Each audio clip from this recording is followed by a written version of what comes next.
Good evening, everyone. I would like to call the regular council meeting of September 14th to order, please.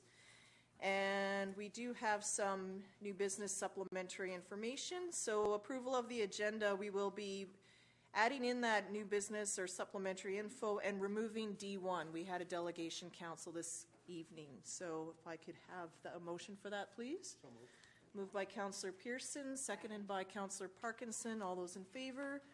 Opposed, motion's carried. We have several meeting minutes here, so we'll move them in a block. June 22nd, the regular council meeting. July 6th, committee of the whole. July 7th, 20th, and August 27th were all special council meetings. Motion to approve the minutes, please. Moved by Councillor Parkinson, seconded by Councillor Pearson. Any errors, omissions, discussion, questions? Question, Councillor Ray? Yes, thank you. I believe that I did find something, and it will take some time. If we approve these minutes, can we come back to them at a later date, or are they moved? And usually they're moved and then they enter in as is. okay.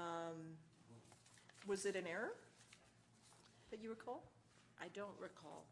Sorry, I wrote it down somewhere. Well, that was the way you write it down, right? Okay, well, perhaps if it comes to it later, we can just raise it, because if there's a question or something or an error, then we'd want to address it anyway, and we can look at that, if that's all right.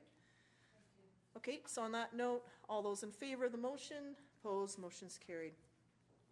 Next are the receipt of draft council committee minutes for information. July 28th, the Emergency Planning Committee. September 1st, the Parks and Trails Advisory Committee. Moved by Councillor Parkinson. Seconded by Councillor Pearson. Any errors, omissions, questions, comments? Councillor Casper. I don't want to get into a discussion about what happened at the meeting, but is it possible at some point in time that if we do have some questions relating to the Parks and Trails Committee on some items that are in the minutes, that we could get some answers from staff? Yeah, of course. Okay. Is that fair enough? Okay, I don't want to, take up time now. No, I would contact staff, or you can talk to the appointed council liaison also for clarity. Yep. They are council committee meetings. Okay. All those in favor? Opposed? Motion's carried. Okay, so we're going to move on to D2, which is the delegation section, age-friendly committee, recommendations for age-friendly celebration. We have Ms. Shirley Lowe, Ms. Christine Bossy, and Mr. Andrew Moore. If you please come forward, please, to the microphone. You have 5 minutes. Thank you. Good evening, Madam Mayor and Councillors. I'm Christine Bossy, and I am coordinator of the Sooke Region Community Health Initiative, and I'm representing the Sooke Region Age-Friendly Committee. So as you see, our vision, we started just recently. Our vision now is a community where everyone enjoys a safe, enriched, and dignified life. And this is our report to the Council. So this is just a quick timeline. I'm not going to go too much into it because I have a restriction on my time. So as you see, we started out in 2008 with discussions, and going on into 2012, there were different panels and meetings discussing seniors' issues mostly. In 2013, there was a youth engagement project introducing youth initiatives, and going on to advisory panels and more reports from the CHI, the Sooke Youth Council, the Sooke Harbour Chamber of Commerce, so forth. As you can see, January 2015, we had the Sooke was designated as a BC age-friendly community, and in the same year, the age-friendly committee was formed. So the age-friendly designation requires a committee phase, which is formed, which is now our committee. There's an assessment phase, which is community evaluation. There are several community evaluations that have already been done, so that is on track. Planning phase to determine challenges and opportunities, which is also ongoing. And putting the plan into action, which we have done as a plan. And now to monitor the progress in the future. Benefits here. Now this is from the senior. It's mostly rather interesting, rather more senior related, but we would like to say that this age-friendly committee is very much concentrated on all generations and not only on the seniors aspects. So the committee members at present are from Ayr Manor, Canadian Senior Co-Housing, Pacific Centre, Sea Park, Souk Family Resource Society, Souk Youth Council, and Souk Region Community Health Initiative, and we also welcome others to join us. Our goals are to advocate for equal services, improved access to services for all, intergenerational education information sharing, bringing people around on an issue. 3, coordination with political authorities at all levels, including First Nations and specific interest groups, formalize commitments, funding, and monitor and report changes. So the activities that we have addressed are the ongoing activities. We are supporting the Ayr Manor Expansion Project, Souk Multi-Use Center, transportation improvements, affordable seniors housing, intergenerational activities, mentorship programs, and so forth. New initiatives that we would like to look at during these next 2 years: seniors resource and referral coordinator, so not a navigator, but rather someone who supports the seniors who are rather confused about how to navigate in the system. Address possibility of a Better at Home program to support seniors. We are doing a Managing at Home study. It has started out in Souk. We did a focus group in East Souk, and we're continuing on in the rest of the region to get have data to support the need to have Better at Home or organizations to help out with the seniors who prefer to stay at home as long as possible. And we are also would like to formalize a District of Souk representation on the age-friendly committee, so we open the door to you for that. We're also now organizing the International Day of the Elderly, which is October 1st. And here we're going to have a celebration at Ayr Manor, where there will be a mocktail party with different activities there. And there will be also recordings played from the First Nation elders that were done by the youth in the Suki First Nation band, which we thought would be very interesting. Sea Park is going to provide free entrance for all seniors on that day. We have a traveling poster. We thought we could, there's a poster that the council has received, and we thought that could go around to different locations to express that we have this age-friendly designation. And we'd like to also suggest to celebrate this designation with a mosaic in the new sidewalk in the Souk Centre, but we understand there is some kind of committee that is looking at the beautification and with these wide sidewalks. And we would like to suggest a collaboration between local and senior youth artists on that. Questions? Thank you very much for attending in your presentation today. Any comments or questions? Councillor Casper. Yeah, in the beginning, you talked about the report that was done in 2008. I actually signed and authored that report as chair of the Souk Economic Development Commission. It was a joint project by the Souk Economic Development Commission and the Chamber of Commerce. I noted that it just said the Chamber of Commerce, so they were just partners in that project. And that led to a whole host of other activities that we've seen since 2008. Is this part of the $1,000 grant, the celebration? Is that where that money's going to be utilized? Indeed it is. Perfect. That's great. It Yes. sounds like it's going to be a good project. There Congratulations. Thank you very much. Yeah, it's good. Councillor Pearson. Thank you, Ms. Bossie, for your presentation. I was just kind of looking back through the thing, and you talked fast, so we should have given you both slots, right? So you could have. Somebody canceled. That would have been nice. Yeah.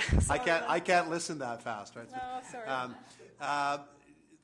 Something that's interesting to me is the seniors, the co-housing down on Goodmuir Road. So I've kind of have you been involved with them at all, or discussions with them? Because that's it's that age-friendly development in our community, or aging, close to the center of town. So. Well, indeed, you have Andrew Moore, who is representing the Canadian Co-Housing, so he's part of the committee. Okay, and good. very much part of this, yes. And we're also looking at other alternatives, not only the Harper side, for sure. Yes. Right. Yeah. And like from a council's point of view, I'd like to see more applicants for that type of development in our downtown core, particularly as we start expanding, the sidewalks and the friendliness of our downtown and the accessibility. So, yeah, thank you, and good work. Thank you. Thank you. May I just add that with regards to building and so on, we are looking at different collaborations. Also, to build a little bit upwards, maybe, like have some kind of amenities in the first floor, and then you have the second floor with senior housing and co-care and co-housing, for example, or in that range. So we're actually trying to encourage that as well in the planning. Good. Thank you very much. Thank you.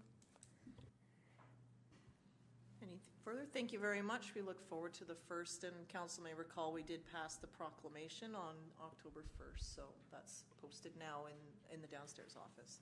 Thank you. Thank you. Okay, our next item in business is the public question and comment period. So if anyone has any comments or questions regarding tonight's agenda, if you could please come forward, state your name and address for the record.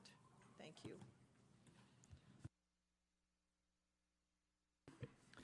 Hello, my name is Jeff Zigay, 6419 Souk Road. I've got a couple of comments and a couple of questions. First off, I want to... Sorry, Mr. Ziggy, if I may interrupt you, are you speaking to bylaw, No, to any of the bylaws that we No. are adopting this evening? no, I'm not. Okay. Thank you. Pardon me, I wasn't sure if that's what it was, because the No. public hearing for those had closed and Yes. council, okay, fine, go ahead. No, I wanted to commend council and staff on their foresight on pushing through the Brownsea Boulevard and Goodmere Road portions. That's a brilliant move, I think, for pushing Souk forward.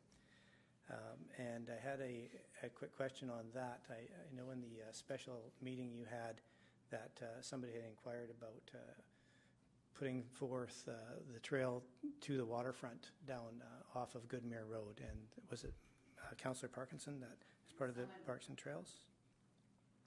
Someone had brought it forward for discussion, and we said we would bring it up at the Parks and Trails I Committee. think that's great.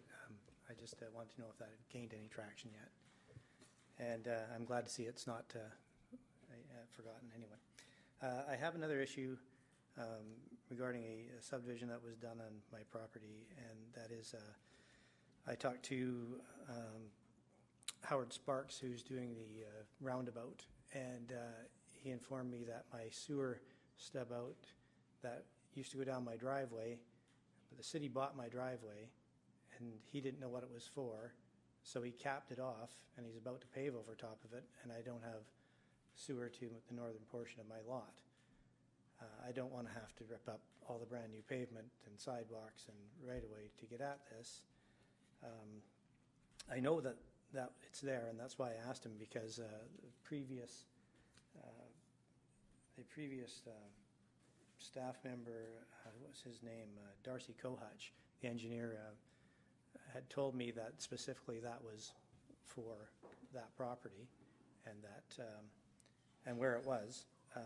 But Sparks, Howard Sparks had no information on it. He apparently was finding all sorts of things there he didn't know about, gas lines inside TELUS conduits, and anyway, he didn't know what to do with it, so he capped it, and it's just sitting there.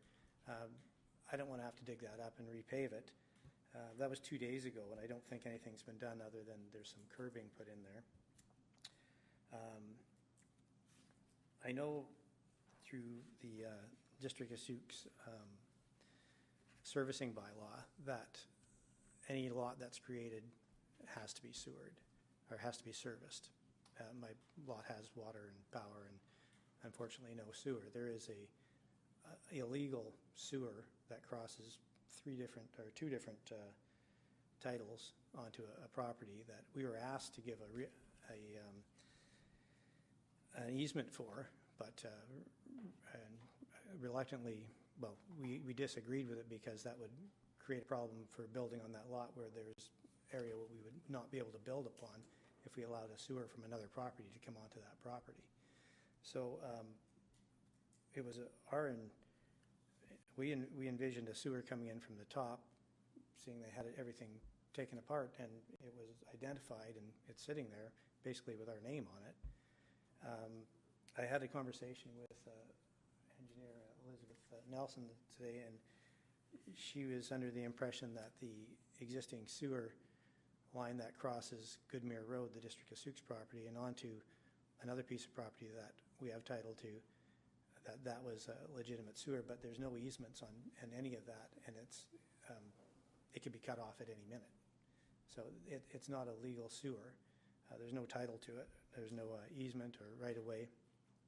So I'm hoping that staff and council could look into this, maybe speak with the contractor, Mr. Sparks, who seems quite willing to deal with this, he just didn't know what it was. And, it only has to go 60 feet. But either now, or do we tear up the brand-new pavement and do it in the future? It just makes no sense to me to do that. And it goes against, in my opinion, goes against Sook's own servicing bylaw not to do it. So anyway, that's all I have to say on that. And again, good work on getting that started down there. That's fabulous. Thank you. And I don't think there's any appetite for council to dig out a newly paved road, which was sort of why moving down Goodmere was sort of what we wanted to do, because all the trucks and equipment and everything is on site, so we can continue rolling that down. Both our engineer and Mr. Howie are here today, so they've heard your comments and then can look into this and do what needs to be done. Yes, Councillor Casper? I don't know about any other council members, but you know what?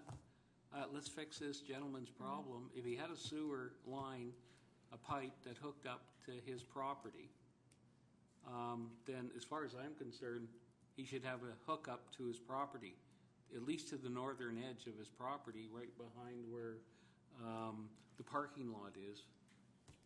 You know, where that little parking lot is getting built. With Howard Sparks, and he hooked up West Coast Design Sewer, and he hooked up Pednall Sewer, and he came across his third unused pipe and went, I don't know what it is. Yeah, and there has been some things that have been found through this project.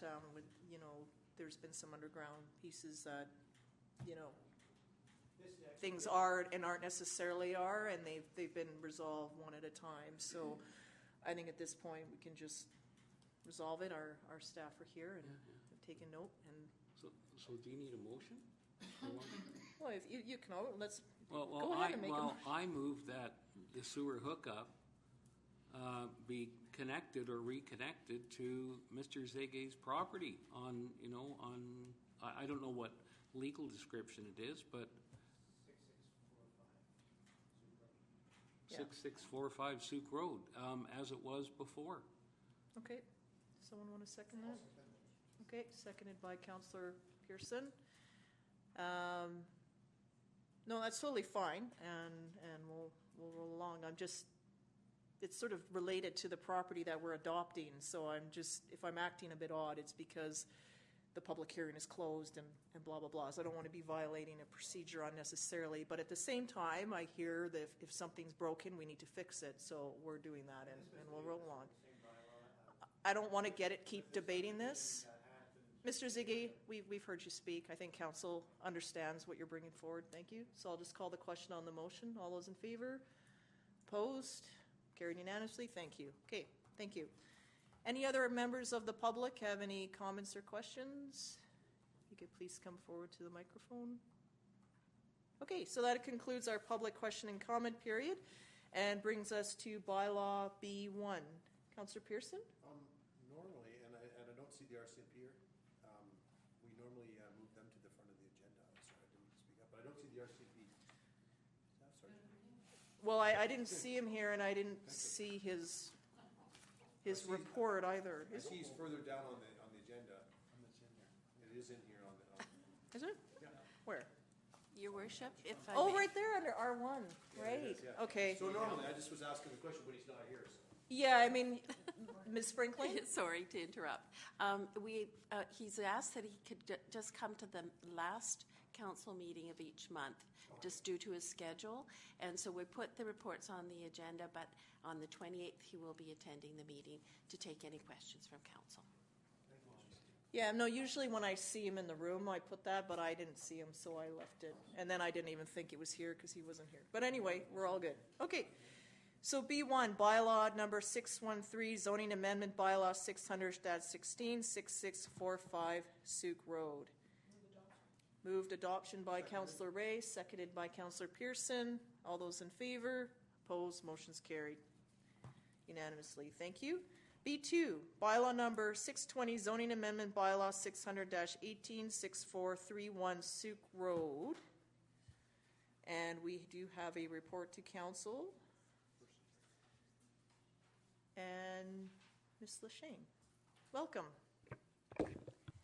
Thank you. Good evening, Your Worship and members of council.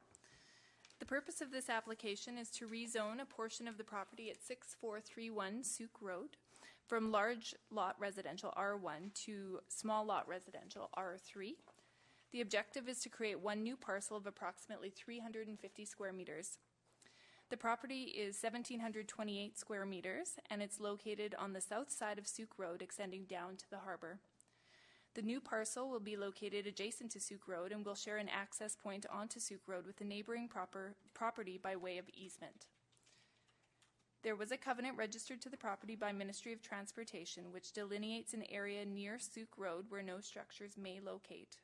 This still leaves a significant building envelope for a future dwelling on the new proposed lot. This proposal is consistent with Souk's official community plan. It provides residential infill in an area that's serviced by sewer, that's within walking distance to community services, and it's located on a public transit route. The rezoning application is supported by staff. Okay, any comments or questions? Councillor Parkinson? I was just going to... Microphone, please. It's not... There it goes. I would like to move first reading, please. Okay, they're sort of, they can go together, first and second. Okay, first and First second. and second, do we have a seconder? Seconded by Councillor Logans, okay. Discussion on the motion. Councillor Casper? On page 58, is it just that hatched portion of the property that's getting zoned small lot residential? Through the chair, it's a 350 square meter parcel, so it's the small hatched area outlined in black. Okay. Yeah. Thank you. Any other discussion on the motion? All those in favor of first and second reading? Opposed? Carried unanimously. Okay, now I'll look for a motion to schedule a public hearing. Moved by Councillor Berger, seconded by Councillor Logans. Any discussion on the public hearing? All those in favor? Opposed? Carried unanimously. Thank you. Okay, we'll look forward to receiving that. Next on is B3. This is bylaw number 621, permissive tax exemption bylaw for public parks and recreation grounds, not-for-profit corporations and public authority amendment bylaw 338-4, permissive tax exemption bylaw amendments. And we do have a staff report. Mr. Howie or Mr. Dillabaugh?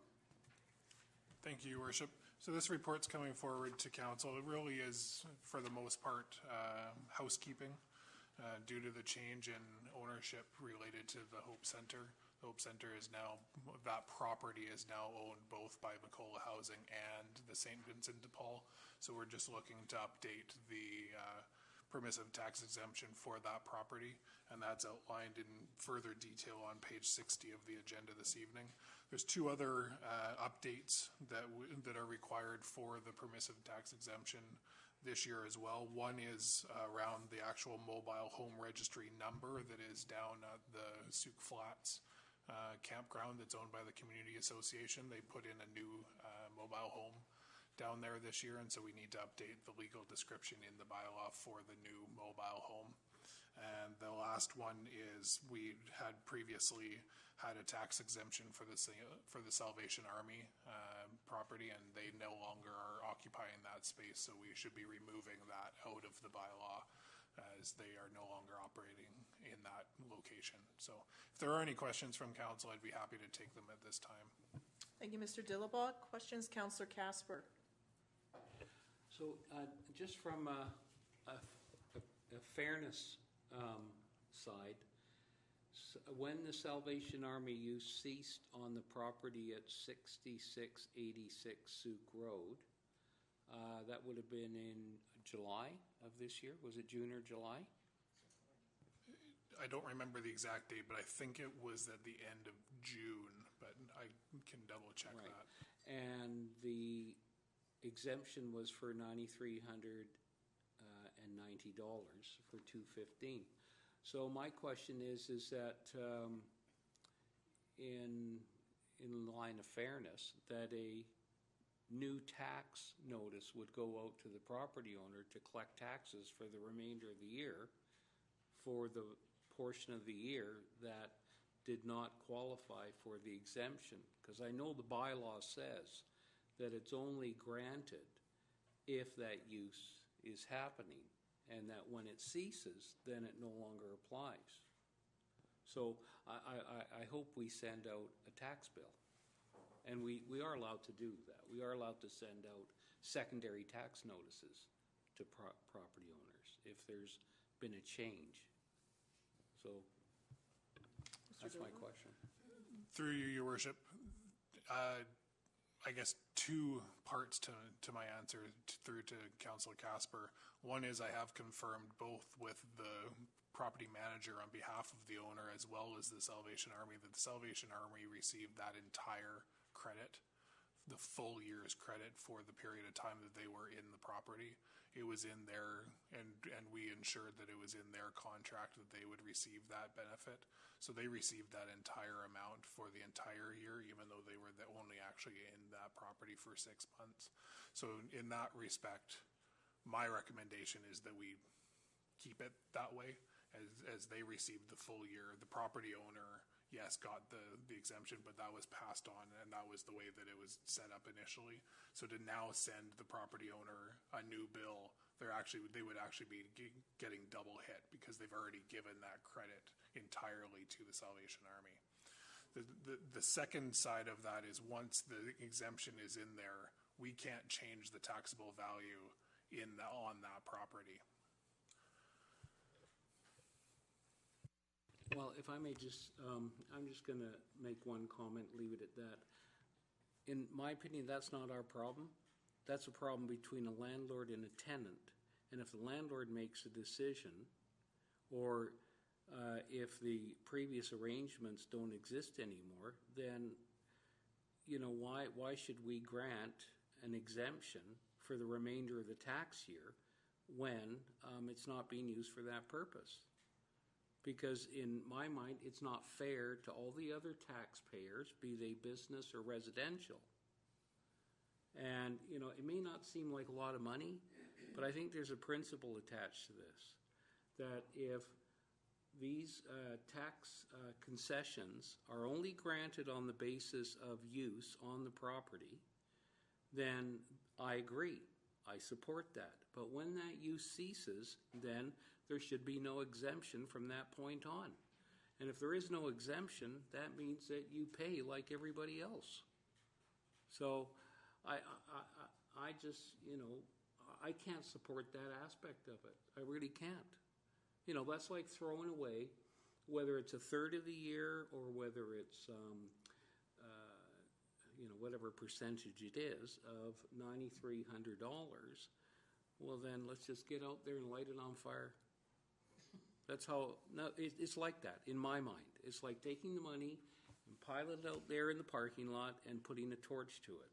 Because if we have the ability to collect the taxes that are owed because the use has ceased, we have the power under the legislation to send out a secondary tax notice to any property owner in Souk. We have that ability. And I just, you know, I'm hoping that something will be done to collect that money. Because, you know, the arrangement was between the landlord and the tenant. And you know, I just don't buy the argument. You know, with all due respect, I just can't support that. And that's the only thing that I wanted clarified on this. Everything else I support. And I support the fact that there's going to be a change to the, you know, to the bylaw to actually put it on the tax rolls. But, you know, we're missing 5 months of the year. So I guess the question is there any way to send them the notice like on a prorated basis then? Because if this, like this did pass for the Salvation Army in 2014, and so then there would be no taxes payable. And so there is a valid point that it was to them. So in terms of the landlord being hit, well, if you didn't have to pay, then you're not being, then there's nothing. It just means that the tenant doesn't have to pay property taxes. It would just be rent and whatever other is negotiated. So in this case, would there not be a way of obtaining what, I guess the 7 months are remaining in the year, and then the landlord would pay that? Because then, no, it's a valid argument that, you know, you're going, unless you if it was another sort of similar society that came in, they would now have to apply for that exemption. But if it's someone private, then they would actually be able to negotiate not having to pay property taxes, and that's at a disadvantage to other businesses. Through you, Your Worship, I'll look into whether or not, because the assessed value for that property for 2015 is exempt. And that is one of the factors in how we calculate the taxes owing. I will look into whether we can, through BC Assessment, have them add that value back on and send out another notice. I don't know the answer to that tonight. The one thing that I will comment on as well, though, is that we're not out any taxes because of this. That was calculated and factored into us sending out the tax notices. So we collected all of the taxes that were approved by council. We're not out any taxes. This would actually be in addition to. But I do hear the argument as well. But it gets factored in initially because there was no assessed value for that property this year. So I will look into that further. But from the perspective of that we're out taxes, we're not in fact out taxes. We collected all of the taxes that we were approved through the bylaw to collect. Right, I guess we're just not in the taxes that we should get from what now is a normal commercial property. Right, okay. So in terms of the recommendation then and moving the other pieces forward, they're all, as it's all stated there, is for council to give first, second, and third reading to bylaw 621. I'll move first reading. Okay, moved and seconded by Councillor Casper and Pearson. So in terms of this one outstanding matter, then that will be looked at in conjunction with us passing all of this. Okay, that's fine. Any discussion on the motion? All those in favor? Opposed? I'll move second reading. Seconded, okay, moved and seconded by Councillor Casper and Pearson. All those in favor? Opposed? Carried Move unanimously. third reading. Move third reading. Seconded by Councillor Berger, thank you. All those in favor? Opposed? Carried unanimously. And then the last part is to publish notice as to bylaw 621 in accordance with section 227 of the community charter. Moved by Councillor Berger, seconded by Councillor Logan. Any discussion on that? All those in favor? Opposed? Carried unanimously. Thank you very much. Okay, so our next item is moving on to reports requiring action. RA1 is the SUC Program of the Arts, formerly known as the SPA Committee. So this committee it existed in the past and was sort of, I guess, put on hold for a while the different under our last mayor, there were different panels that were established at that time. So in terms of just finding ways to move forward on this, there has been a desire to reestablish the SPA program as it exists. And so I'll just sort of turn this over to Councillor Parkinson. Do you have any more that you would like to add to that in addition to what's here on the staff report?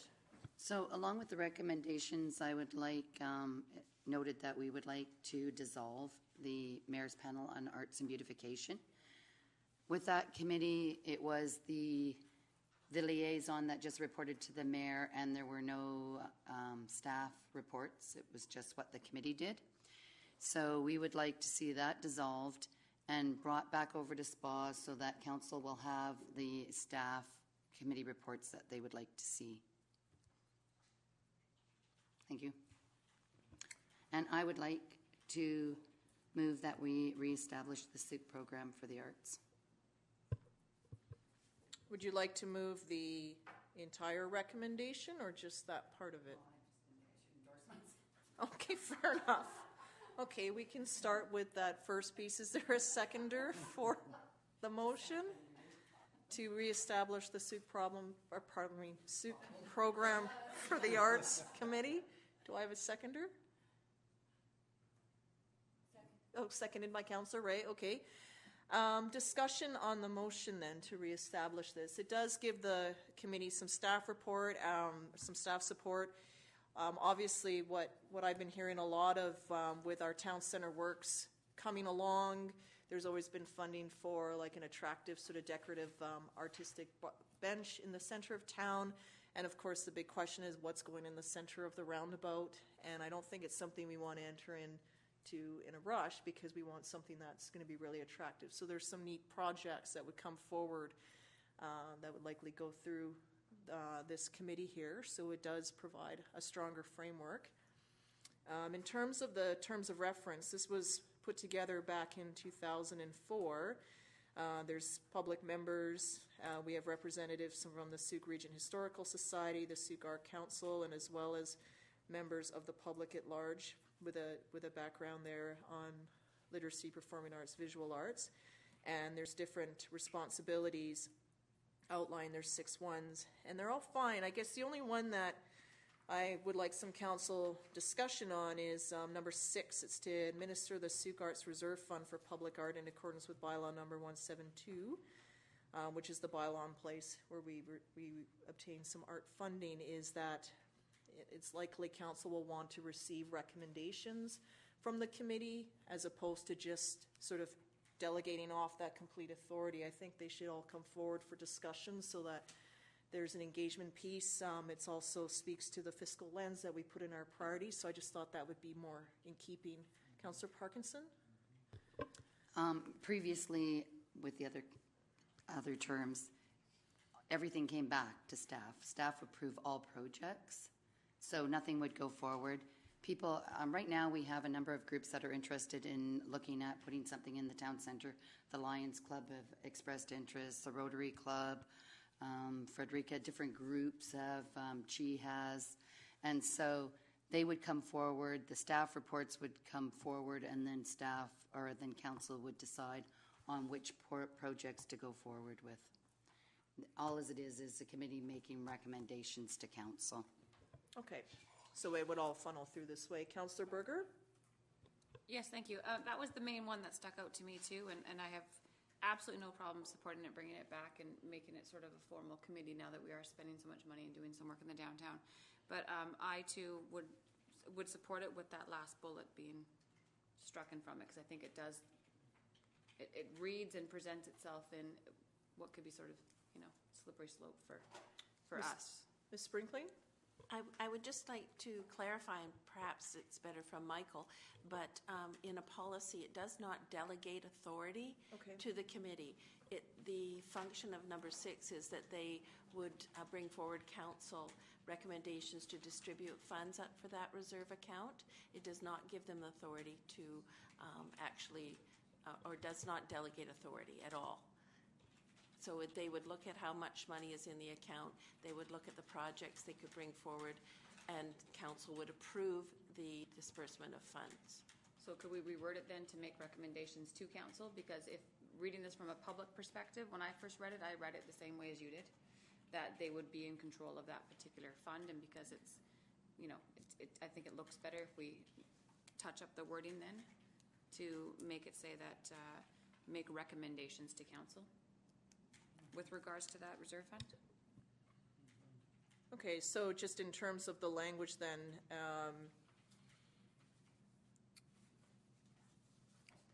it could stay the same, administer the Sauk Arts Reserve Fund for public art in accordance with bylaw number 172 and to bring forward all recommendations to council. Or subject to council approval. I like, that's even better. And then, so comma, subject to council approval. That's tied here.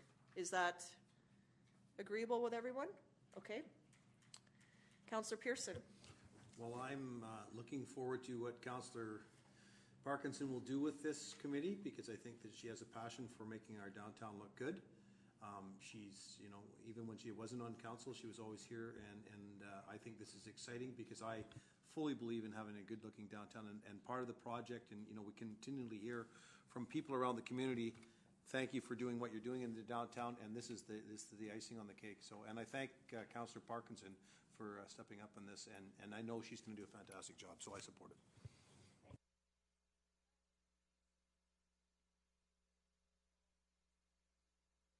May I just clarify that council is reestablishing the Sauk program for the Arts Committee with the amendment to the terms of reference. Okay, thank you for adding that in. Is that okay with the mover and seconder? Okay. All those in favor Opposed, motion is carried. Okay, the next piece then, perhaps they can be done together, and that is that council endorse the appointment of Councillor Brenda Parkinson to the SPA Committee for 2015, and further that council direct staff to advertise for volunteer public members for appointment by council to the SPA Committee for 2015. Moved by Councillor Pearson, seconded by Councillor Berger. Any discussion on that motion? All those in favor? Opposed? Carried unanimously. Okay, I have one question, though. Maybe this is timely for Councillor Parkinson, sorry to put you on the spot. It's just in terms of Christmas around the corner. I've noticed items creeping into various stores already, and I'm wondering if there had been discussion with the former committee about what was happening for Christmas lights, or if there's a way to, maybe you could just update us, since we're talking about, we're kind of moving between the two different formats. Now, I can't think of the woman's name, but we met with her, and Rick met with her from Quebec, and we put out for a number of decorations to decorate the town with, and she was to come back with a videotape of the different selections that we took for the decorations for the downtown. So we're just waiting to hear back from her. Okay, so she's going to come back, and then... And she'll have 3 different proposals for us to choose from for funding. Okay, that's great, just because... And there was also a couple members from, well, Sandy was on the committee as well, there for the information session. Okay, so that's in the works then. Okay, Yeah. so we look forward to that, and just, you know, with timing and the like, it may be that when those are ready, they may have, and scheduling, you may just have to bring them straight to council, as opposed to waiting for the committee, depending on the timing. Okay, perfect. Thank you very much. Thank you. Okay, so move on to RA2, Canada 150 Mosaic. This was brought forward before, and now we do have a report on this. And Mr. Howie, are you speaking to this? Ms. Sprinkling authored the report, but I'll start.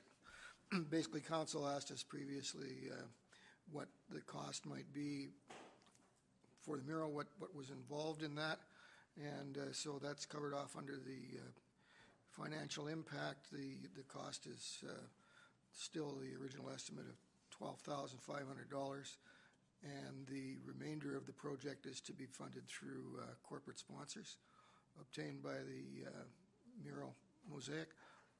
The project also qualifies, meets the criteria, probably a better way of putting it, for a federal grant that has not yet been approved. So the question to council last time was basically, would council be prepared to put $12,500 into the project if it were approved? And so that's all that's changed, really. If I may clarify, Mr. Howie, so $12,500, and then if there is federal funding, then the council's commitment would decrease depending on what the federal funding grant. Okay, got it. Councillor Logans? I have a question about the service agreement. I don't know if anyone here can answer, but throw it out there anyway. 87. So it's in the service agreement with Mural Mosaic, and under the District of Sauk will provide, it says arrange for community painting workshops for approximately 600 participants. So I want to know if that is specific to the project or if that's a program outside of it, and in what time frame that would have to be completed. Councillor Parkinson? So it's the mosaic, and we get pieces of the mosaic, which are 4x4, as I recall. And you can have up to 600, 750 people. Each person will paint a piece of the mosaic. And the people that are sponsoring it, the mural team with Louis Lavoie, they will put it all together. So you would get all the public, and we were thinking of if we could have the community hall. They are here for 3 days, so the project takes 3 days in total to do. And you can have up to 750 people, little ones, big ones, painting tiles to put the mosaic together. They design the picture for us. We say what we would like it to be. The artist there draws it, and each person will know which pieces they have to paint for the project. Back to Councillor Logans, then Berger, then Pearson. Thank you. Just to follow up on that, thanks for the clarification, so it's not a separate project. No. Does it, if it's under, or you said up to 750, so if we have like 400 people show up and do several, like there's, it's So not. 2 each. Okay, or so 3 it's each. just not a Yeah. strict, okay, we're good. No. Councillor Berger. Yes, thank you. Fun. I think this, I'm gonna be the bearer of bad news here. Well, I think it's a lovely project, and I read through the brochure, and I think it's a cool idea, but reading through it, I'm a bit leery of cost. It does say 8x10 community mural, 22,500 up to 750 participants. Community investment is 12,500. In the staff report on page 87, it says 12,500 paid, 25% upon deposit, the rest upon completion. So when I look at it and I think, okay, for $12,500 to do a mural on Wadham's Way, that's 8x10, is that good value for money? And this is where the bad news comes in. For me, it's not. With us spending all of this money in our town center, I would love to see that money go to the added cost that we're going to have in lighting, to banners, to flower baskets, to the middle of the roundabout, to our town core. I would love to, I mean, I think it's a lovely idea, and I do see that some municipalities have jumped on, and I guess others haven't because of the cost and where they can spend it. Otherwise, for me, I want to spend every last nickel that we have in downtown beautification in our downtown, to beautify our downtown center. So I won't be supporting. I think it's a great idea, and I've been involved with Canada grants before, with when the Olympics came and different legacy projects that we have done, and I've supported them in the past, but right now money's tight for us with the amount of money we're spending on our town center. And I think this is a lovely feel-good project, and it would be an asset to our community, but for me it goes back to needs and wants. And this is definitely a want, and for myself, I'm focused on the needs of beautifying our town center. Thank you, Councillor Berger. Councillor Pearson, then Ray, then Parkinson. I think if when you involve 700 people in the community and it comes up with something, I think it has tremendous value. Kind of along with Councillor Berger, I think we can afford the 12,500.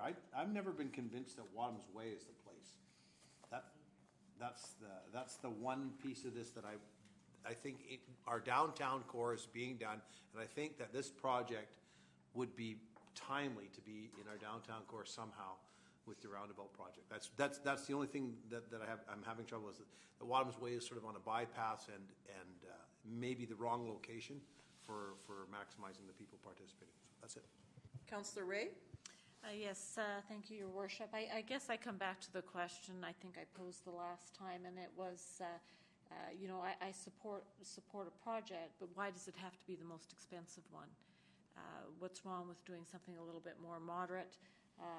There's already been the question about, well, the number of participants is 750. Well, then people can do it twice. I would think it would be more prudent to do a smaller one with 400 participants and put some of that money aside, as Councillor Berger has indicated, a need to beautify our downtown. I just don't see the need that we always seem to go for the top price. I'd definitely support the one for 10,000. Thank you, Councillor Ray. Back to Councillor Parkinson. In regards to Wadham's Way, that was the one that was chosen as, that is a piece that the district actually owns, whereas in the downtown core, we don't own a piece of property to put it on. Whether we buy something down there, there's nowhere to install it. That's why Wadham's Way was chosen. And being the 150th anniversary is what this is all about. So what happens is all across Canada, there's different municipalities participating. So it's not just British Columbia, it goes into Alberta, Saskatchewan, Regina, wherever, right, all across. And then all the virtual pieces go into a train, and then it moves along for the 150th anniversary. The project, you have up to 2 years to do it in. So the 25% is due now, but the rest is not due until later. So we can do it over a 2-year time slot. We can also apply for the grants for the 150th anniversary to see how much we can cover of that cost. Maybe we can bring it down by a number of thousands of dollars. So, and that would be okay. So, yes. Question that I have, you know, I hear what you're saying in terms of the town center, and this may be totally out there as a weird idea, though, is could it somehow be incorporated into the roof of the kiosk? I think that's a municipal piece because we built it and put it there, and it matches the Evergreen Center, which to me isn't very, you know, I mean, it's okay, but there's an identical one in Surrey. Like, it's not specific to Souk, but if there was a way, if you put it into the roof, it's in our town center, and then that might be kind of interesting. Maybe that's a weird idea, I don't know. But as you come into town, you see it, it would make it more, because right now, to me, that piece kind of blends in to the mall. It doesn't stand out as something to go to, so this way it would stand out a bit and it would be visible from all sorts of places, because the thing with Wadhams is with a mosaic, you have to stand back to see it. When you're up close, you see the individual art pieces, but you need to stand away from it to see the bigger picture, and that's what I really like that about mosaics. But the trail is right in front of the mosaic. If the trail was on the other side, or if you're on the other side, you see it. But if you're walking by it, you don't see it. You may not even see it as anything special until you're on the other side. I like the stonework there. I thought that was creative onto itself. It's attractive stonework. So if it was like crumbling something, or just like a plain concrete wall, you could see wanting to beautify it. But when you see the masonry work that went into it, so that's just what I thought. Is it something that could move? You know, there's sort of always been a desire to put a sign or something to even mark John Phillips Memorial Park as something, and all we kind of have in there are the benches, and then it could be seen from a different place, and it would form like a gathering place, and it would be sort of the first thing that would enter into that park. I mean, like Ed McGregor Park, for example, has a lot of beautiful mosaic at the entry and a lot of different pieces. So to me, that park is kind of full, whereas John Phillips is sort of a blank canvas, and it may be sort of the start of something there. So any thoughts on that? Those are all great ideas, and because we have time to decide on it, it's like you don't have to instantly hurry into this, because the project is 2 years long, basically, so right? we don't have to have a location right now established. Okay. Not right yet. And so once our town core is done, one of the reasons not deciding what to do downtown right now for me is we should wait and see how it all takes place and what it looks like after it's all been completed, because we have no idea. I can't vision what it's going to look like. So I think in the new year, once it's been there, everybody can come together and decide what they would like to see there. I'd like to also say that the Arts and Beautification for the Spa Committee, the funding comes from development permit fees, and we receive 3% from it. So it's not taxpayers' dollars that are actually going out to support the art projects. And the art projects from this program have to go towards art projects. So it's not for gardening, it's not for making sidewalks, it's not for anything like that. It's for artwork. So that's what the money's for. I talk a lot with my hands. Thank you. Thank you. Councillor Casper, then Logans. Well, maybe we could sort of find a compromise. And, you know, I'm hearing different views on, okay, maybe it's too much money, maybe we shouldn't be spending this.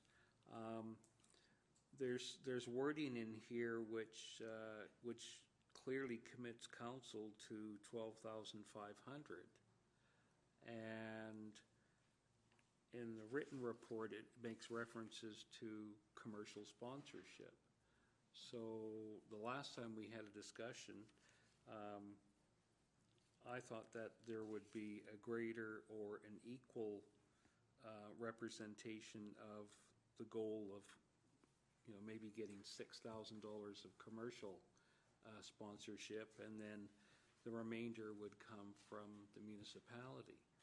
But it clearly shows here that the bottom line is that there has to be a 25% commitment paid ASAP, correct? Yeah. And so that money has to come from somewhere. But I don't want that percentage to skew council's further commitment to 12,500. Because that's what I have a problem with, is that if we've committed 12,500 and the project's worth 25 grand, then we're in for it. And that means there is no opportunity to raise money from locals, businesses or other sponsors. And then the federal grant is what? 50%, correct? Mm-hmm. So, really, but that we're... would be up to 12,500. Yeah, no, yeah, I understand that, but it doesn't say here. It doesn't say up to 12,500. It says in the amount of 12,500. That's the motion that's on the books, or that's what's here. We don't have a motion on the floor yet. No, though. but I'm just saying Yeah. that's what's recommended in the report. So, and I'm inclined to support what Councillor Ray said. Well, maybe do we have to have the 12,000 or the larger project? Can we go with a smaller project and try to reach a compromise that everybody can agree to? That's all I'm looking for. Like, let's try to agree to something that works for everybody. The other option was the 8x8 community mural. Councillor Parkinson? I'd like to say that if you guys go with the 10,000, then I'll make sure that I raise the 2,500. Okay, so there's an option here then. We don't have a motion on the floor. Is the first part is fine, and that's to approve the service agreement and further that council approve funding of the Canada 150 Mosaic project to the amount of up to a maximum of $10,000 from the Spa Reserve Fund. Councillor Berger? Yes, thank you. I wouldn't, obviously I don't support it, but it also says, but in reading here, it's important to note, because if you put that cap on it, it doesn't include installation of the project. So it gets it ready, and it says right here under the thing, it says, so it gets your mural all ready. It's mounted on half-inch overlay plywood, clear-coated, photographer, ready for installation by the District of Souk. Right, So but that's where we just pay, if it caps out at 10,000, then Brenda's committee will need to do a little bit of work to get that installation part donated in kind, because we're capping that off. And ideally, I think it's understood that council, if we'd like to see, when you get funding from other sources, it makes it a stronger project. So still like to see other contributors, the federal grant and maybe some others come forward for this. You just don't want like a big sponsorship thing, because then that's just kind of not as nice. Councillor Ray? Yeah, I'll move the motion that was stated by yourself, so that, just go back to it here. Yeah, that, so the first part, and further, the council approve the funding of the Canada 150 Mosaic project in the amount of not to exceed $10,000 from the Spa Reserve Fund. Okay, is there a seconder? I'll second it. Seconded by Councillor Casper. Speaking to the motion, we have Mr. Howie. Your Worship, the motion says that you approve the service agreement, and it still has the 12,500 in it. So you might want to change that to 10,000 as well. Okay, right. Yeah, so it would echo the 10,000 throughout. Okay, Councillor Logans? I was hoping we could add just a friendly amendment saying that we would like the spa to prioritize the town center for a location. Okay, that's a good friendly amendment. Is there a seconder or to add that? You moved it, Councillor Casper. Are you okay with that? That's fine. Okay. Ms. Sprinkling? I just wanted to be clear that if we change the agreement, that would be the 8x8 mural then. Yes. Is that understood by everyone? Yeah. Okay. Any further discussion? We're all clear, we're going to do this, wanting it in the town center. We have a couple of years, and we're good to go. Okay, any further comments or questions? All those in favor of the motion? Opposed? Councillor Berger's opposed. Would you like your vote recorded? Okay, thank you. Motion's carried. Thank you for the discussion. Okay, our next piece is RA3. Switching over here. The Fire Department Service Review Award of Contract. So a few meetings ago now, we had discussed our various fire department service levels, and we received a lot of input from council, in particular Councillor Ray, on the various items, and they have since gone out to tender, and this is where we're closing at now. There's a recommendation here that staff has brought forward to approve Firewise, and as stated here. Any discussion? Councillor Ray, then Pearson. Thank you, Your Worship. When I saw the variance between the lowest and the highest, I had some significant concern, and I've done some homework and talked to other communities that have had these evaluations done. And without preempting anybody in case there's other discussions, I would like to move a motion that this matter go to the Long-Term Financial Planning Committee. I just don't think that at this time we should be entering this. I think it should go to that for capital planning. Is a seconder? Okay. So maybe, do you maybe want to elaborate why, like in terms of outcomes, like when it goes to that committee, what sort of outcome do you see coming from there? Well, I think it's my concern in terms of these, and without all of the paperwork in front of us, I'm not sure that what we're looking for we're actually going to see in awarding it for $21,000. And I had some conversations with some other municipalities and chiefs around the amount. And when I described what we were looking for, they felt that we would not be... I'm sorry, I meant to turn me off. That we would end up having to go out to tender again. And so I don't think it's appropriate to be spending that type of money, and I think the long-term planning committee is a place where we can take a better look at how best to move forward. I know that this is starting to turn into a long drawn-out matter, but this is taxpayers' money, and I think we have to be very cautious about how we're spending it and that we get what we want. Okay. What I'd like to see, because I think your committee will be forming probably pretty soon, or not your committee, council's committee, just with budget deliberations around the corner, is if you could prioritize it as something to focus on. Should that be what council supports, so that we do start to move forward on it? Councillor Pearson, I believe, then Berger. Okay. I guess and thank you for that, Councillor Ray, because that was my first concern, was when I see the discrepancy in the bid price. If the RFP's gone out, and when I see a 100% lift, or close to 100% lift on bottom to top, it makes me always concerned with a variation in between. What's the explain to me this long-term financial committee.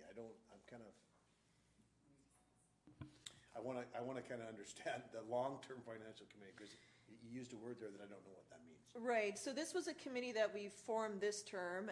It has both Councillor Casper and Councillor Ray on it, with staff support from Mr. Dillabaugh and myself as ex officio. And basically, it's because of the number of different assets that we have within the community, and to start planning for them appropriately, so that there's strong elements tied to both, whether it's equipment or roads or whatever, also linked through to the budget, so that we're not always either paying catch up and being caught with something by surprise, but also that we start to make a plan, because every time we lay a road, you have to plan to maintain it down the road. Every equipment we have will need to be replaced at some point in time, and it's just basically to have that mechanism rolling forward all the time, so that with budget deliberations, council can sort of look at the bigger picture, our strategic priorities alike, and then this committee will sort of chunk through those, a little bit more of those specific tasks with input from our finance department. And so in the case of the fire department, it's always an area that sort of draws a lot of attention, but there's a lot of equipment that's needed in there that needs to be maintained regularly. So it does sort of fit with that committee. And in terms of this, we could continually hash this out. For me, I'd like to see this gain some traction and start to move forward, because it's just been sort of sitting around and we've been moving it around. So the option is either we continue to hash it out here, or you can send it to a smaller, kind of like a task force, to break it down a bit. So that's sort of maybe Councillor Ray or Casper, can you add a bit more on what you visualize for that committee? If I can, and Councillor Casper, please jump in. And I think too, the committee will have community members that will also help us wade through it. It doesn't actually at this point. It's just a very small working committee of basically 3 plus myself. Yes, Mr. Dill, like we have staff support on it, and that's basically it. You had another comment? Well, I'm confident that the committee can actually, I guess, bang our skulls together on this issue and bring forward a recommendation perhaps sooner than later, so that we can kind of put this whole matter to bed. I'm confident that we can do that. I really am. And I'm going to work hard to do that, and I think Councillor Ray, and I'm sure you are too, that we would like to get this matter resolved. Okay. Was there a point from staff? No? Okay. Well, Councillor Pearson? Well, yeah, and to finish off my questions, and I want to say, I support that, and I've always had the questions around this RFP going out anyways. What information will we get, and what is it useful to us? Because one of the struggles I have, and not limited to the fire department, is that there's questions that come up that are very specific and very professional based, and often I feel sort of at the background, not knowing on a decision. I'm very supportive of this going in a different direction. So that's good. Thank you. Councillor Berger? Thank you. I had a whole bunch to say, but Carrie and sort of changed format, and I agree with Councillor Ray. So I too was taken aback by the huge different pricing in the RFP. So it said in the report that the CRD or Firewise had done some locally. So I read Port Alice's fire review, I read Courtney's, and I read Salt Springs. And my comments were just that I'd read those 3 documents, and they still were left somewhat inconclusive. I read their agenda minutes with it as well, and every single community had follow-up questions and needed to go back to the consultant.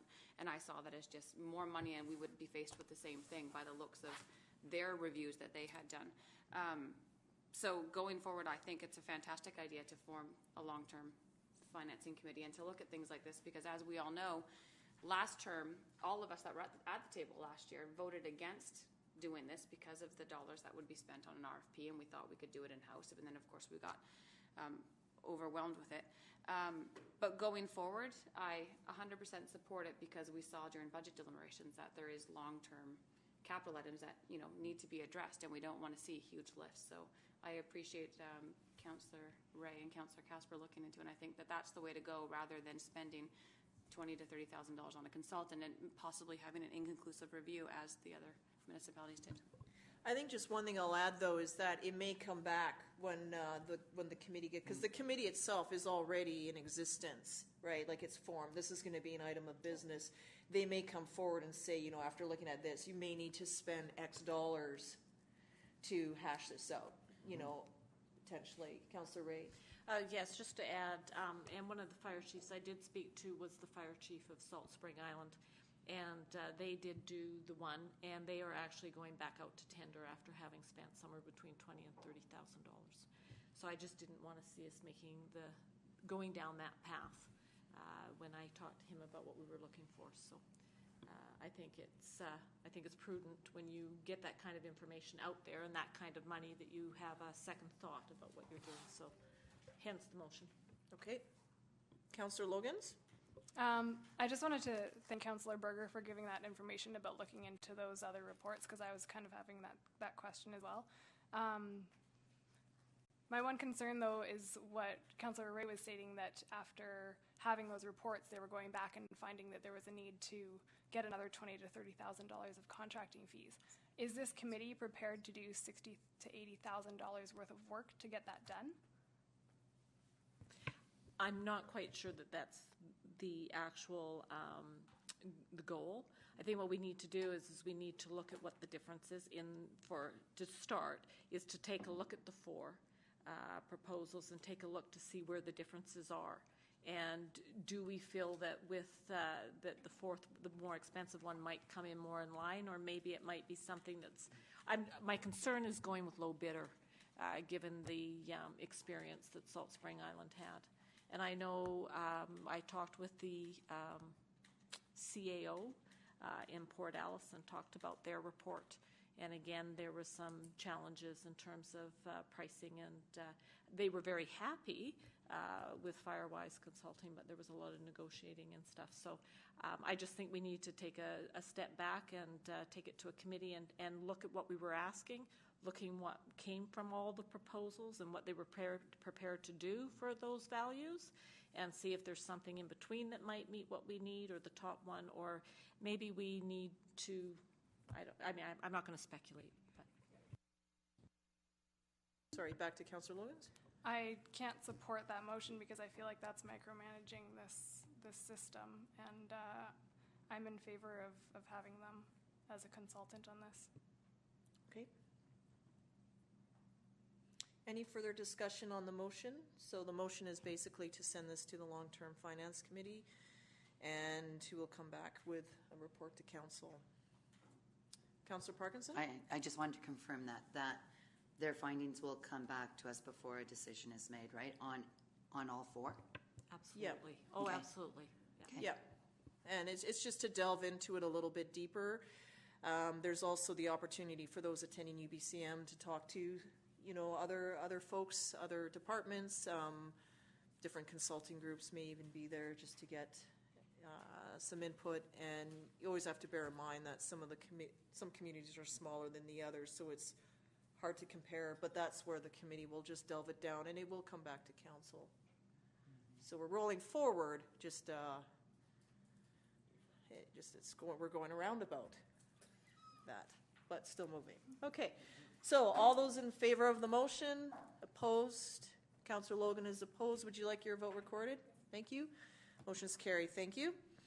Okay, so we're going to go to RA1, which is the RCMP monthly mayor report for the months of June and July. And as we heard from Ms. Sprinkling, we can expect to see the staff sergeant here at the end of the month. Councillor Ray? Yes, just a recollection. Again, I'm not so sure that, well, I'll back up. My recollection was as we were talking about perhaps maybe the staff sergeant might like to come quarterly, something that was a little more, sort of a bit more timely, so that, coming here every month, it might be a thought that it was quarterly. And so I'm just trying to recollect. So I'm sorry, it was quarterly, but it is coming up the end of this month. So we are quarterly. Okay. Yeah, we actually are. Got you. It's been a while, so yeah. Councillor Logans? I recollect that he said he wanted to come in once a month, but I'm happy with quarterly too. But I did want to just make a comment to the general public that in the past 2 weeks, I've seen many, many, many people talking on their cell phones while they're driving, like cell phone up to the ear, and that is illegal and inappropriate, and it puts other people's lives in danger. So please stop doing that if you have been. Thank you. So we'll get a motion to receive the reports, please. Moved by Councillor Pearson and Ray. All those in favor? Opposed? Motion is carried. Thank you. Next is Mayor and Council reports. So would you like to go first, please? Councillor Casper. Well, I attended on behalf of the mayor the regional board meeting last week and the regional hospital board meeting. And I think the most exciting or media coverage item was the pay increase that the regional district directors voted for themselves. I think there was, 5 or 6 members of the board who were in attendance, including myself, that voted against the pay increase. And I cited the reasons after discussion with the mayor that it was too much of an increase, almost 100% increase, and it was sending the wrong message to the public. And I also said that it sends the wrong message to the staff, and both exempt and non-exempt staff. And it was too much at any given time.